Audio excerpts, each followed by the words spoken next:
Pasal 328 Ah, KUHP.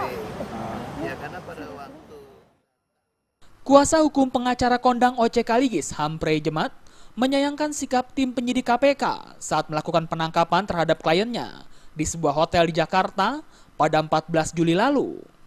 Penangkapan dianggap sebagai sebuah penculikan karena ada perlakuan semena-mena yang dilakukan tim penyidik.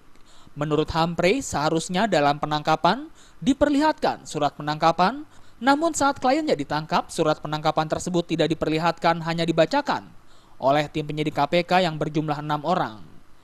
Hampre juga membantah tudingan KPK yang menyebutkan kliennya sudah 2 malam berada di hotel hingga mangkir dalam pemeriksaan. Hampre menjelaskan tanggal 13 Juli, kliennya masih berada di Makassar. Saat itu OC Kaligis memerintahkan asistennya untuk meminta KPK dibuatkan jadwal ulang pemeriksaan. Tudingan penculikan ini juga sudah dilaporkan ke Bareskrim Kamis lalu.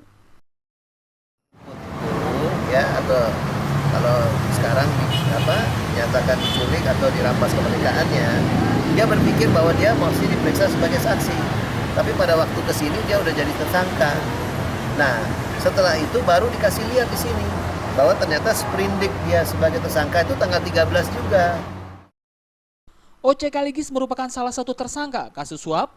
Penetapan OC sebagai tersangka dilakukan saat fungsionaris Partai Nasdem itu menjalani pemeriksaan pertama dalam kasus ini.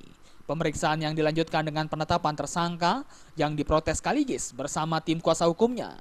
Dari Jakarta, Ade Tata Permana melaporkan.